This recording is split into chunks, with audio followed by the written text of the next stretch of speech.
이정환 슬로우 뉴스 대표 모시고요. 큐뉴스에서 지금 제일 핫한 뉴스 좀 찾아보도록 하겠습니다. 안녕하세요. 어서 오세요. 네, 안녕하십니까. 네. 아유, 이게 큰 일이 터졌네요. 그러게요. 트럼프 정말, 총격. 네, 뭐 미드에서나 볼 것 같은 그런 사건이죠. 네. 유력 대통령 후보가 실제로 거의 죽을 뻔했습니다.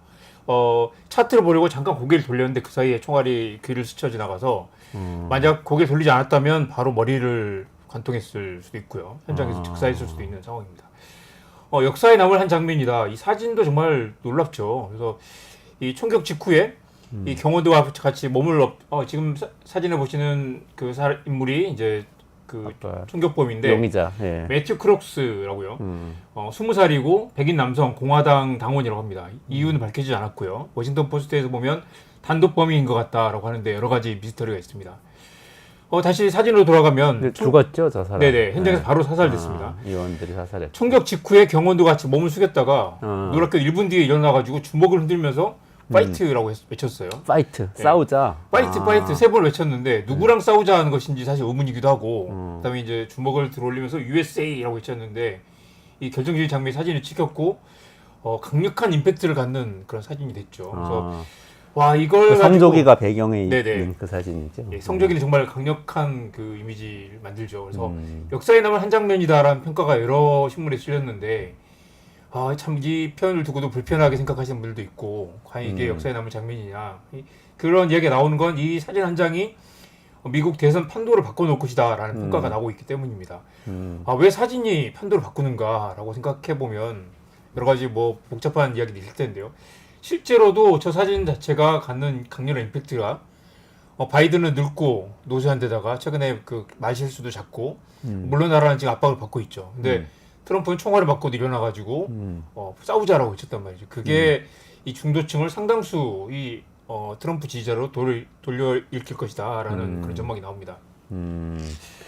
어제 악시오스 기사가 저는 되게 인상적이었는데요. 우리 뒷 배경에 계속 깔리는 저 사진이죠. 지금. 네, 지금 저 사진입니다. 자, 성조기 밑에서. 네, 성조기 밑에서. 그리고 정말 그 구도라든가 트럼프가 중심에 있고 구도도 완벽하고 정말 우리 1945년 이오지마 성조기 사진 떠올린 분 많을 겁니다. 맞아요. 그 사진 한번 볼까요? 네, 미국 그 사진 군인들이 이렇게 거예요. 성조기를 이렇게 힘겹게 이렇게 세우는 그 사진이었는데 지금 저 사진이요. 저게 조작됐다는 이야기 있었고요. 이야기도 있었죠. 저 사진에 나온 사람들은 실제로 그 당시 사람들이 아니었고 성조기 사진이 너무 작아가지고 좀 멋지게 연출해가지고 다시 다른 군인들 와가지고 사진을 찍었다. 그런데 저 군인들이 또 전쟁 영웅이 됐죠. 그 클린트 이스트우드가 아버지의 깃발이라고 네네. 영화를 저거 모티브로 만들기도 했었죠. 네, 진짜 영웅들은 따로 있는데 그래서 사실 저걸 보면서 드는 생각은 사진은 권력이다라는 말이 있죠. 그래서 사진은 사실을 보여주지만 사실이 진실인 건 아니다. 이 트럼프 사진도 이거 자체는 사실이지만 트럼프가 손을 번쩍 들어올렸고 USA라고 외치는 장면 사실이지만 이게 갖는 위압감과 이 갖는 스토리는 상당 부분 일정 순간을 편집해가지고 약간 과장되게 만드는 그런 사건인데 트럼프가 좀 운이 좋기도 하고요. 마침 저 자리에 필리처상을 받은 사진 기자가 있어가지고 AP통신이던가. 네, 총소리가 들리자마자 가가지고 자리를 잡고 사진을 찍었다고 하는데 이 동물적인 그 감각이었고 트럼프의 또 이 본능적인 그 미디어 감각이 발휘된 그런 사진이라고 하죠. 그렇군요.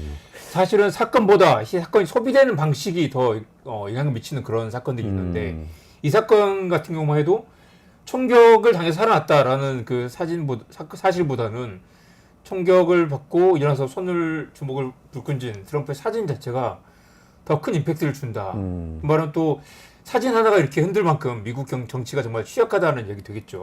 그렇죠. 악시오스가 이런 말을 했는데요. 모두가 정치에 빠져들고 있다. 모든 게 다 정치다. 이 암살범도 그렇고 트럼프가 이걸 가지고 이용하는 방식들 그리고 이거 사진 한 장 때문에 미국 정치가 흔들리는 그 모든 과정이 미국 정치의 취약성 그리고 최근 그 미국 상황을 돌아보면 감세, 규제 완화, 군비 지출 뭐 등등의 문제, 그다음에 뭐 러시아 우크라이나 전쟁이나 가자지구 이슈들 같은 것들이 전혀 쟁점화가 되지 않고 있습니다. 그걸 차지하는 그 이면을 차지하는 건 애국심, 가치관, 무슨 정체성 그런 것들인데 그게 중요하지 않은 건 아니지만 이 공화당과 민주당이 정권을 되찾기 위한 싸움보다는 무슨 미국과 인류를 위한 싸움이다라는 식으로 포장을 하고 있고 마가로 가지고 미국을 더 크게 Make America Great Again. 더 위대하게 만들자라는 그 구호에 맞서서 바이든은 또 상식을 지키자라고 뭐 그런 걸 맞서고 있는데 너무 거대 담론으로 치닫다 보니까 모든 사람들이 다 이제 거기에 과몰입을 하는 그런 양상. 그러면서도 정작 정책이나 정치의 논의는 실종돼 있는 그런 상황들이고 트럼프를 지지하는 사람들은 과연 트럼프가 당선되자마자 기후협약을 뭐 없애겠다, 국경을 다시 세우겠다라는 것들은 오히려 크게 신경 쓰지 않는 그런 모습. 정책은 안중에도 없군요. 네. 근데 보통 이렇게 선악에 관한 문제는 선악, 네. 도덕 이런 문제는 네. 원래 뭐 정체성도 그렇고 원래 종교적인 이슈잖아요. 전통적으로는. 네. 네. 근데 점점 정치가 종교 영역을 잠식하는 것 같은 그런 그렇네요. 느낌이에요. 이 사진 자체도 이건 무슨 당시 현장에서도 순교자다 이런 얘기가 오늘 나왔을 그런 정도로 느낌이에요 지금. 트럼프가 무슨 자기가 정치의 희생양인 것처럼 그리고 뭐 정의가 승리할 것이다라고 말하는 그 모든 과정이 정말 뭐 무슨 연극적인 그런 상황인데요. 이 상황을 거치면서 정작 트럼프의 사법 리스크 등의 이슈들도 지금 삼킬 것이다. 실제로 이 사법 리스크 때문에 대선 출마 자격이 있느냐 없느냐 뭐 이런 이야기도 나오는데 아마 법원도 위축될 가능성이 높고요. 그렇더라도 대선 후보에서 끌어내리기는 어려울 거다라는 관측이 나옵니다. 그러니까 바로 트럼프도 트루스 소셜 그 SNS 있잖아요. 잘 보면 거기 쓴 거 보니까 자기가 운영하는 SNS죠. God bless America. 네. 미국의 신의 가호, 신을 딱 끌고 들어오더라고요. 이게 무슨 신의 가호와 무슨 상관이 있는지 모르겠고 자기가 살아난 게 신이 지켜서 살아난 것이다. 그리고 그렇게 가는 거죠. 미국을 더 위대하게 만들기 위해서 내가 살아났다라고 그 서사를 만드는데 이 서사에 사실 언론이 동원된 양상이기도 하고요. 그래서 이 사진을 두고도 계속 논란이 있을 텐데 사진을 이렇게 멋지게 찍어도 되는가? 그리고 이 사진 자체가 사실 그 현실을 왜곡한다라는 그런 비판도 나옵니다. 하지만 뭐 총격이 벌어졌으니까 네네. 그렇게 찍게 된 건데 총격을 예전에 그 레이건 대통령도 받지 않았었어요? 벌써 그 뒤에 정치 지형이 많이 바뀌었죠. 11번째 미국 전현직 대통령이 총을 맞았고요. 그리고 4명이 실제로 죽었죠. 케네디도 있었죠. 네. 링컨이 가장 처음이었고요. 가장 지금 이제 그 레이건 대통령은 총격을 맞고 지지율이 급격히 치솟았죠. 트럼프도 지금 레이건은 그래서 1981년에 83%까지 지지율이 올랐습니다. 네네. 근데 이번에 이제 그 폴리마켓이라고 베팅 사이트 오늘 아침에 확인해 보니 일주일 사이에 9% 포인트가 올라서 69%까지 치솟았습니다. 이게 총격 이후에 조사한 건가요? 네네네. 조사가 아니고 그건 그 이제 실시간 배팅인 거죠. 배팅을 보는 거구나. 그래서 어쨌든 그게 정밀한 여론조사로 할 수는 없지만 그만큼 이제 이 사건으로 압도적인 그런 분위기가 조성됐다고 할 수 있고요.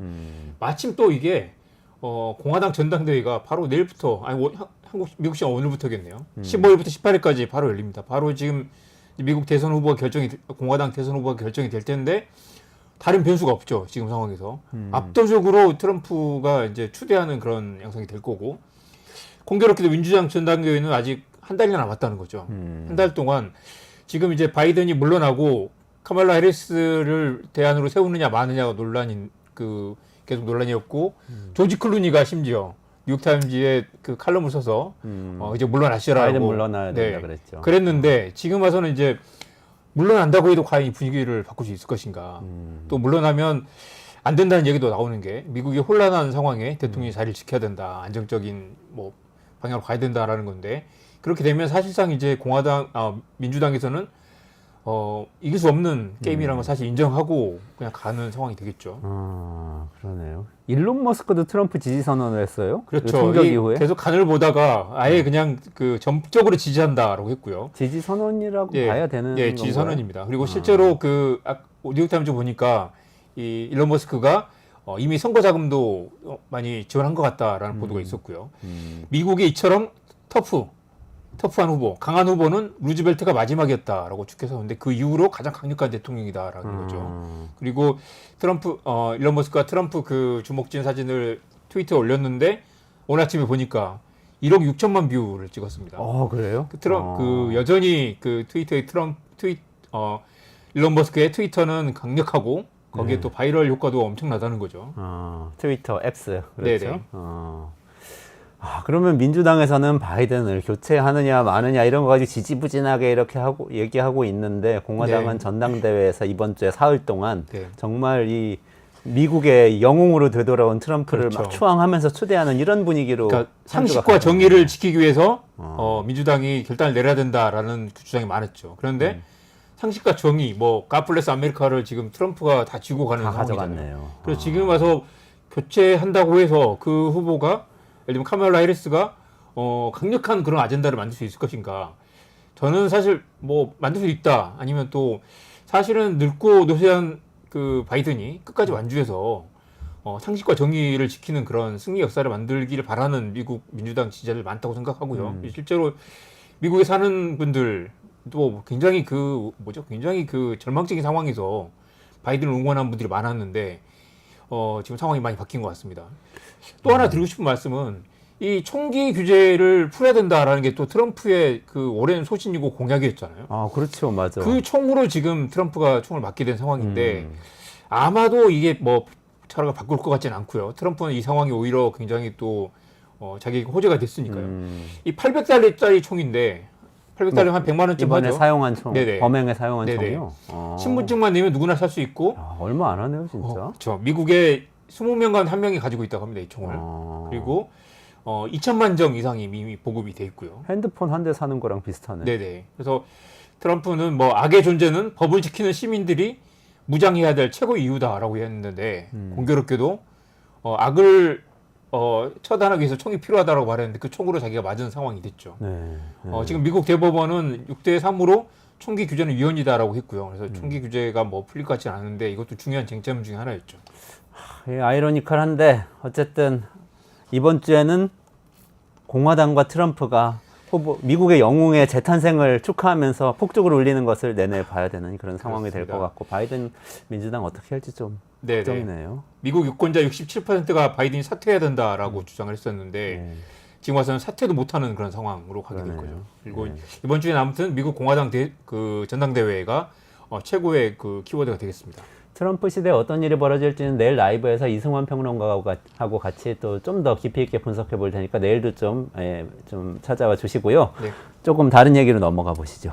가자 지구에선 또 100명이 사망했다는 소식이 그렇죠. 들었어요. 영화 감독 이송길 그 감독이 페이스북에 그런 글을 썼던데 트럼프가 귀를 다친 것과 아직도 하루 수백 명씩 사람들이 죽고 있는데 우리의 관심은 어디에 더 무게를 둬야 되는가. 물론 정치적 영향력이 있는 한 인물과 좀 다르긴 하죠. 그렇지만 가자 지구에서 심지어 그 민간인 밀집 지역, 여기가 알마와라는 지역인데 이스라엘이 피난 지역으로 설정을 해두고 민간인은 저기로 도망가 있어라. 우리는 그 테러를 처단할 거다라고 했는데 지금 이제 그 하마스 지휘부가 그쪽으로 도망갔다고 해서 민간인 지역을 폭격을 한 거예요. 그래가지고 수백 명, 1000명 가까이가 다치고 120명 정도가 지금 죽은 상태입니다. 다들 민간인이고요. 민간인이 잔뜩 있는 데를 그냥 폭격을 한 거예요. 하마스가 숨어 있다고 이렇게. 그렇죠. 심지어 거기로 피해 있으라고 하고 인도적으로 이제 그 민간인들 다치지 않게 하겠다고 했는데 거기를 폭격한 거죠. 그래서 와 이거는 지금까지와 완전히 좀 다른 양상으로 가고 있다. 그리고 정작 하마스 지휘부를 제거했는지 도 확실하지 않다라는 거죠. 그 수많은 민간인이 죽었지만 정작 이 지휘부를 제거하지도 못한 거죠. 유엔 사무총장 안토니오 구테스가 충격과 슬픔을 느낀다. 즉각적인 휴전이 필요하다라고 했지만 상황이 더욱 악화될 것으로 보입니다. 아니 안토니오 구테스는 충격과 슬픔만 계속 얘기하고 그러니까요. 아무런 힘이 없고 사실은 미국 대통령이 뭔가 할 수 있는 일이 있는 거잖아요. 근데 지금 미국 대통령은 또 저런 상황이니 참 안타깝네요. 한국 대통령은 어떤 상황인지 좀 살펴볼까요? 네. VIP가 무슨 뜻이냐? VIP가 누구냐? 지금 이제 워낙 상황이 복잡해서 뭐 헷갈리신 분들도 있겠지만 이정호라고 이제 블랙펄 인베스트먼트라고 있는데 이제 김건희 여사의 주가 조작 계좌를 관리했던 사람이에요. 그러니까 사실 공범이고 이 사람은 징역을 지금 뭐 받고 지금 재판을 진행 중인데 도이치모터스에서 공범으로 지목되었던 사람이라는 거죠. 이정호 씨. 네. 그런데 이 사람이 내가 VIP한테 이야기해 줄게 라고 얘기를 했어요. 근데 이제 그 통화 내역이 심지어 녹취가 공개돼 있습니다. VIP가 당연히 이제 대통령을 생각하게 되는데 이 사람이 또 김건희와 가깝다 보니까 VIP한테 얘기해 줄게라고 얘기한 걸 누구한테? 김기현이라고 마침 이 해병 임성근 사단장과 골프 모임을 약속을 잡은 그 단체 대화방이 단톡방이 있는데 단톡방에 다 해병대 선후배들이 있었겠죠. 해병대 선후배들끼리 야 우리 임성근 좀 밀어주자라는 대화를 했었는데 그 방에 하필이면 이제 김기현 변호사는 또 민주당 관계자예요. 그래서 이제 그래요? 민주당 공천도 했었고 민주당 보좌관도 했었고 그랬는데 이 사람이 거기 있었는데 이 사람이 나중에 그걸 녹음을 해가지고 지금 공익제보자로 나선 상황이죠. 그런데 이제 거기 그 사람이 계속 이제 그 폭로를 하고 있는데 이종호가 자기가 김건희하고 잘한다고 하면서 임성근이 지금 뭐 이제 불리한 상황이 있으니까 내가 잘 이야기해 줄게라고 이제 거들먹 그랬다는 거죠.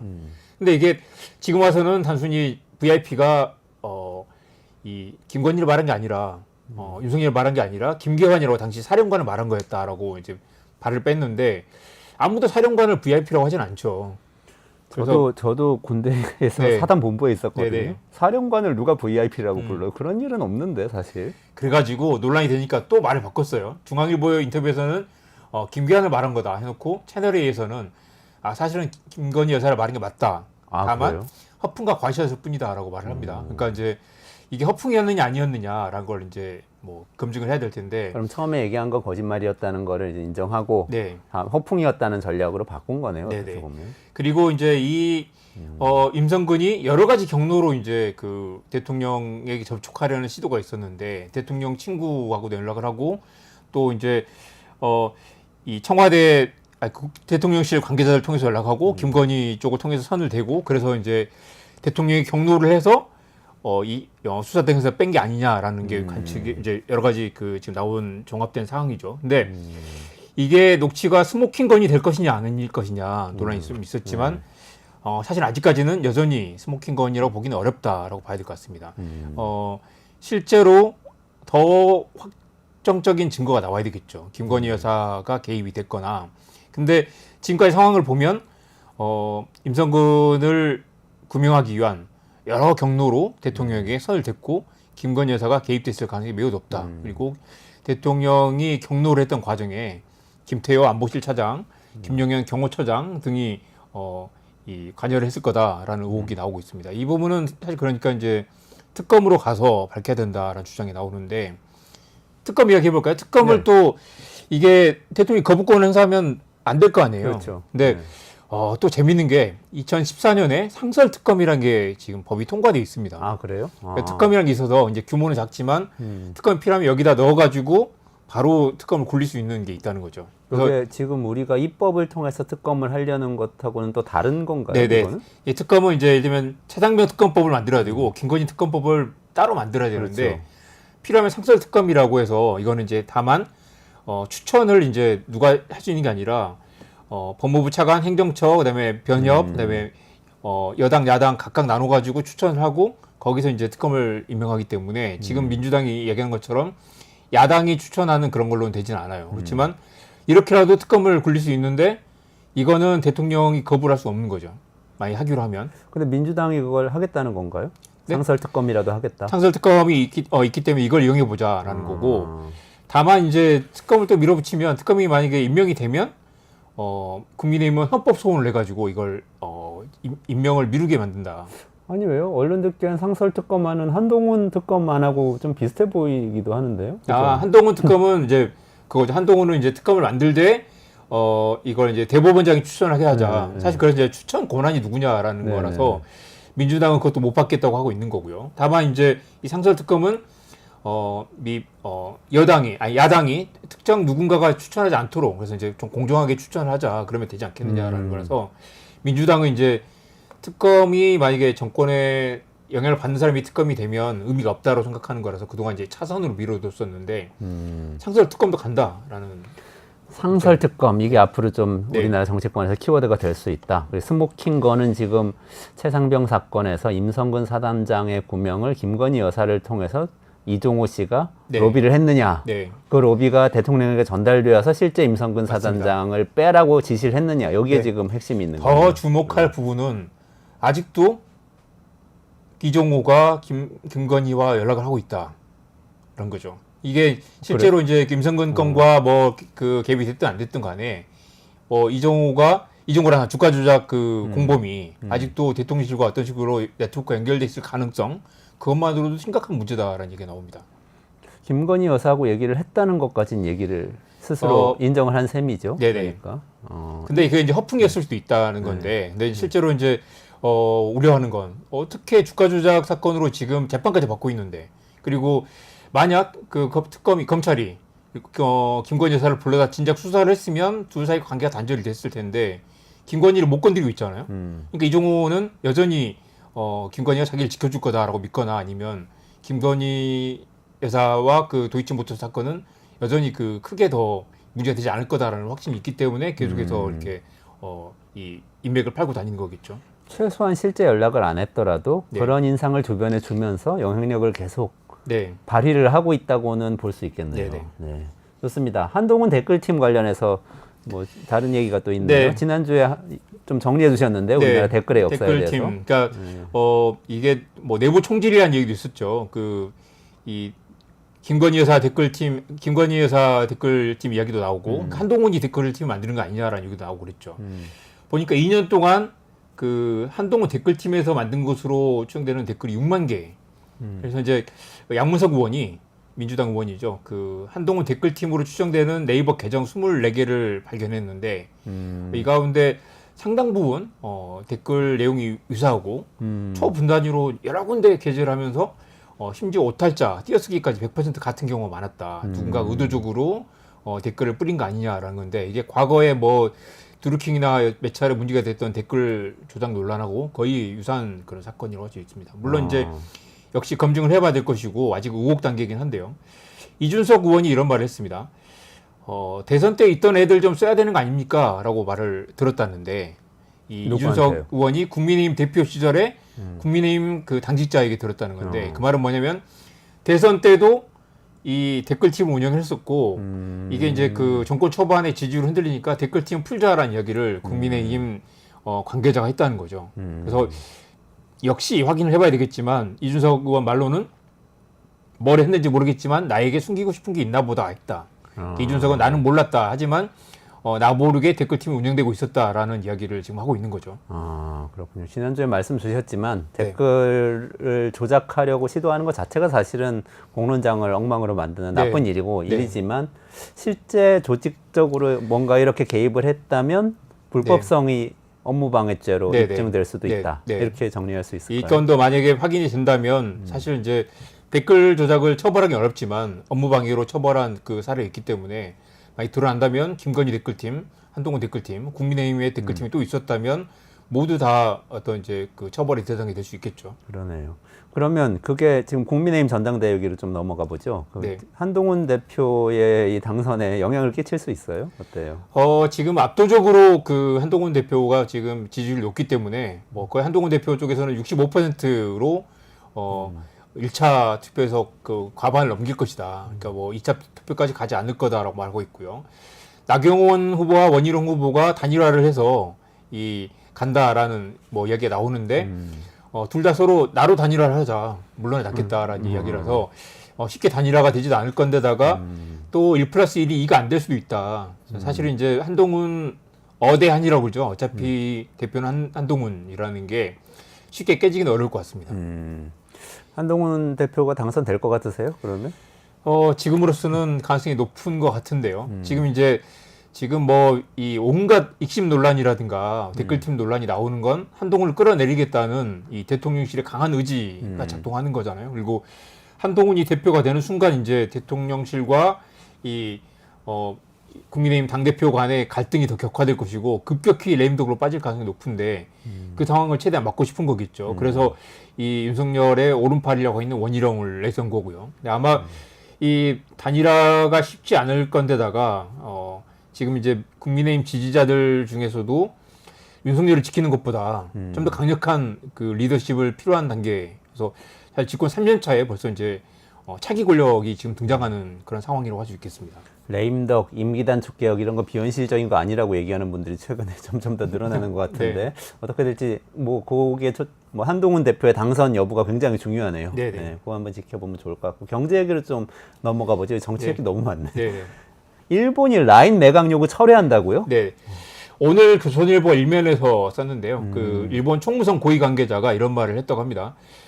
라인 야후가 제출한 대책 보고서를 높게 평가한다. 사실 이게 이제 개인정보 보호 이슈 때문에 외국 회사에 지분을 맡겨둘 수 없다. 경영권을 우리가 가져와야 된다라는 이야기가 나왔죠. 그래서 이 5개월 만에 이게 지난 3월이었는데 5개월 만에 사실상 그 철회를 한 것 아니냐라는 관측이 나옵니다. 그래서 이 라인 야후에 이제 보고서를 내라고 했는데 이제 개인정보 보안에 대한 그 계획을 좀 충실하게 냈다는 거죠. 그래서 이제 사실 계획을 충실하게 냈다기보다는 이 지분을 팔고 내쫓으려고 그랬는데 잘 안 됐다. 그래서 이제 이 정도면 됐다라고 이제 어느 정도 물러선 상황이라고 보는 게 맞을 것 같고요. 다만 아직 끝난 게 아닐 수도 있습니다.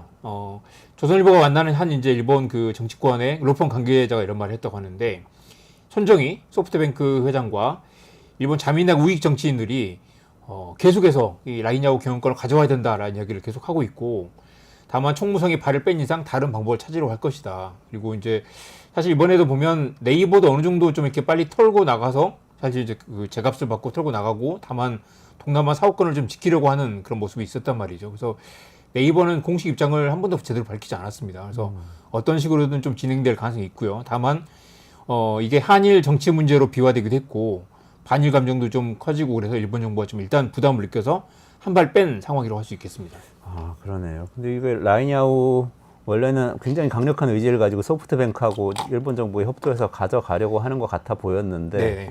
몇 가지 설이 있긴 하더라고요. 유력한 거 한 가지는 실제로 제가 생각해도 네. 가져가가지고 네. 혹시라도 개인정보 유출과 비슷한 사태가 한 번 더 가져가는데 터지면 정말 네. 큰일인데 그럴 가능성을 배제할 수는 없을 것 같아요. 기술진을 확 바꾸고 그렇죠. 그러면. 그 라인야후 지금 이제 한국의 네이버가 기술 인력의 상당 부분을 지원하고 있기 때문에 당장 분리하는 건 쉽지 않을 거다라는 얘기도 하고 이 너무 또 깊게 결합되어 있기 때문에 이렇게 뭐 외과 수술을 완전히 뭐 그 분리하기가 어려운 상황이라는 얘기도 나옵니다. 그렇군요. 요거 진짜 좀 네. 면밀하게 지켜봐야 될 문제일 것 같네요. 네. 네. 자, 부동산 값은 오르고 있습니까? 이 질문에 대해서 국토교통부 장관의 답변은 무엇입니까? 왜 그랬는지 모르겠지만 추세적 상승이 아니라고 확신한다라고 말했는데 이게 굉장히 그 오르고 있거든요. 오르고 있고 주택담보대출도 급격히 늘어나고 있는 상황인데 이게 그 지금 윤석열 정부 여러 가지 문제 중 하나가 이게 설명을 정확하게 안 한단 말이죠. 계속 뭉개고 넘어가고 시장의 시그널을 명확히 줘야 되는데 타이밍을 계속 놓친다는 말이 나옵니다.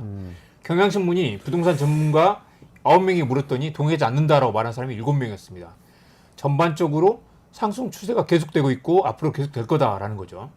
그리고 더 큰 문제는 현실을 인정하지 않으면 시장이 더 불안해진다. 그러니까 지금 금리도 들썩거리고 금리도 지금 그 내릴 거란 말이 나오고 계속해서 수요도 늘고 있고 지금 그 공급도 부족하다고 하잖아요. 근데 장관의 현실 인식이 너무 안일하다라는 거죠. 그리고 지금 집값 상승이 투자자 수요가 아니라 실수요자 수요라서 그리고 이 마용성 중심으로 집값이 뛰고 있는 양상. 물론 이제 서울과 경기도의 중심부에서만 오르는 양상인데 이게 이제 다른 지구 확산될 것이냐는 좀 더 지켜봐야 됩니다. 다만 굉장히 우려할 만한 상황으로 집값이 들썩거리고 있는데 지금 핵심 그 정책 담당자가 정책 그 책임자가 추세적 상승이 아니다라는 이야기를 하고 있는 거 너무 한가해 보이죠. 그건 뭐 뻔한 것 같은데요. 추세적 네. 상승이라고 한다면 네. 최근에 몇 가지 움직임이 있잖아요. 종부세를 폐지하겠다고 했다거나 뭐 이런 이게 부동산 가격을 올릴 수 있는 여러 가지 대통령이 말했던 조치들을 하지 말자고 얘기를 해야 되기 때문에 그 부담 때문에 안 하는 것 같아요. 어쨌든 오르고 있다. 그리고 시중에 지금 가계대출도 늘어나고 있잖아요. 금리도 가계대출이 굉장히 우려스러운 사실상 상황으로 늘고 있죠. 금리도 사실상 시중금리는 굉장히 많이 낮아졌고 그런 상황이니까 조금 이거는 잘 지켜봐야 될 것 같습니다. 70대 30%가 일한다. 이 뉴스는 뭐죠? 네, 이게 계속 늘고 있는데 물론 이제 70대 이상 인구가 늘고 있기도 하고 65세 이상 인구도 늘고 있는데 지금 오늘 나온 건 70대 이상 취업자 수인 거죠. 취업자 수 2분기 기준으로 200만 명이 넘어섰습니다. 지금 이제 계절적 등락이 있긴 한데 꾸준히 추세적으로 늘어나고 있는 거 볼 수 있죠. 통계 작성 이래 최고 기록이고요. 70세 이른상 이상 어르신들이 고용률이 32%, 그러니까 아직도 10명 중에 3명 이상이 일을 하고 있다는 거죠. 있다. 그만큼 이제 이게 OECD 며칠 전 보고에서도 이런 이야기를 했는데 한국의 연금과 이 복지 수준이 취약하기 때문에 노인들이 일을 하지 않으면 극단적인 이 경제적 빈곤에 내몰린다. 그래서 한국은 노인 빈곤도 OECD 최고 수준이고요. 불행하게도 노인 자살률도 OECD 최고 수준입니다. 이게 사실 다 관련이 돼 있을 텐데요. 노인들 일자리가 늘어나고 있다고 하지만 그 계절적 일자리 볼 수 있지만 대부분 다 정부 지원의 그런 이제 공공근로 일자리도 많고 또 뭐 폐지 수집이나 굉장히 열악한 일자리도 많습니다. 그래서 한국의 이 65세 이상 고용률이 37%. 근데 일본은 25%밖에 안 되고요. 일본도 고령화가 심하다고 하지만 일본은 훨씬 낮죠. OECD 평균은 15%밖에 안 됩니다. 그러니까 OECD 나라들은 노인들이 10명 중에 뭐 1명, 2명밖에 일을 하지 않는데 한국은 노인이 돼서도 일을 멈출 수가 없다. 또 이걸 달리 생각하면 노인 일자리를 적극적으로 늘리는 그런 방안도 생각해 볼 수 있다. 노인 일자리가 늘어나야 성장률이 1.4%포인트 늘어난다. 그런 그 OECD 제안도 있었습니다. 그렇군요. 뭐 저는 어르신들이 많이 일하시는 건 좋은 것 같아요. 근데 그 네. 일이 괜찮은 일이어야 되고 네. 뭔가 정말 자아실현할 수 있는 일이었으면 좋겠는데 네. 그렇지 않다면 그 정말 고통이 되는 거죠. 네. 그 70대까지 먹고 살아야 돼서 일한다면 굉장히 힘들어질 것 같네요. 네. 자, AI는 전기를 먹고 자란다. 네. 이거는 이거 그 최근에 굉장히 여러 가지 논쟁이 되는 주제들인데 지금 오늘 제가 가져온 기사는 조선일보 기사예요. 그리고 시사인 기사도 있는데 진보 진영에서 이 문제를 제대로 다루지 않으면 굉장히 앞으로 이렇게 문제가 될 것 같다는 생각이 드는데요. 지금 이제 그 보수 진영에서 이야기하는 건 송전망이 부족하다. 그리고 태양광이 만들어도 도시로 끌어오지 못하면 송전망이 부족해가지고 쓸 수가 없다. 결국 그래서 원전을 늘려야 된다는 이야기도 나오고 이 AI가 구글 검색 한 번이면 0.3와트시를 쓰는데 지난번에 저희 최승병 박사하고 많이 얘기했어요. 네, 그렇죠. 엄청 많이 전기를 많이 쓰는데 그 폭등한다는 전기를 건데. 도대체 어떻게 어디서 충당할 가져올 거냐. 또 반도체도 마찬가지인데 반도체 공장이 늘어나면 삼성전자와 SK하이닉스가 한국 전기의 20%를 가져갈 거다. 근데 그 전기를 도대체 어떻게 만들 거냐. 어떻게 만들 거냐. 보수는 원자력으로 하자고 그러는데. 네. 그러면 진보는 어떻게 그 얘기하는 태양광을 문재인 정권 때 많이 깔았죠. 그런데 사실 이제 이게 보수 진영에서 비판하는 건 태양광을 그렇게 많이 깔았지만 태양광도 24시간 돌아가는 게 아니니까 결국 원전을 가지고 보완을 해야 된다. 또 실제로 거기서 만들어도 도시까지 끌어오지 못하면 송전망 때문에 쓸 수가 없다. 송전망을 깔아야 되는데 송전망 지금부터 깔기 시작해서 그때까지 충당할 수도 없다. 또 원전이 대안이냐 하면 그것도 아니라는 거죠. 그 은기환 하나 그린 히어로 펀드 운영역이 이런 말을 했는데요. 지금 당장 시간이 돈인데 지금 원전을 지어서 이걸 충당할 수도 없다라는 거죠. 그래서 정말 이제 심각한 그 상황이 벌어질 거다라는 얘기가 나옵니다. 10년 안에 빅쇼크가 온다. 10년 안에 빅쇼크가 온다. 네. 전기 쇼크예요, 네. 이게? 네. 전기가 많아서 오는 쇼크 아니고 전기가 전기가 부족해서 없어서 오는 쇼크죠. 예, 그래서 이제 정말 무시무시한 일이 벌어질 거라는 거죠. 그래서 대만은 훨씬 싸게 전기를 만드는데 한국은 전기도 비싼 데다가 전기가 없어서 한국 기업들이 외국으로 탈출할 수도 있다. 그리고 지금 그래서 이제 원전을 폐쇄할 게 아니라 원전을 다 가동해야 된다는 주장이 보수 진영에서 나오고 있는데 정작 진보 진영이나 아니면 친환경주의자들 쪽에서는 이 문제에 대한 사실 그 치열한 논쟁이 필요할 것 같습니다. 전기 수요가 늘어나는 건 전제하고 가는 게 좋을 것 같아요. 이제 전기를 아껴서 어떻게 될 문제는 아닌 네. 것 같고. 근데 그게 지금 진보 진영에서 그동안 얘기했던 거 예를 들면 지난주에 이재명 민주당 대표가 대표 출마 네. 선언하면서 얘기했던 건 에너지 고속도로였거든요. 네. 그건 송배전망을 늘려서 지방에 그렇죠. 네. 태양광을 다 모으겠다 이런 거고 또 조금 더 이 친환경적인 분들은 스마트 그리드 뭐 로컬 그리드라고 해가지고 동네마다 사실은 발전 시설이 있어야 된다. 태양광도 있어야 되고 뭐 이런 얘기도 하고 그렇게 얘기하죠. 한국도 이런 논쟁이 좀 있었으면 치열하게 벌어졌으면 좋겠는데 빌 게이츠가 그런 말을 했죠. 빌 게이츠는 계속 이런 에너지 생태 연구를 하다가 원자로를 늘려야 된다라는 쪽으로 차라리 네. 원자로가 생태적이라는 쪽으로 그쪽으로 많이 했죠. 입장을 바꾼 것 같아요. SMR. 네네. 네, 그렇죠.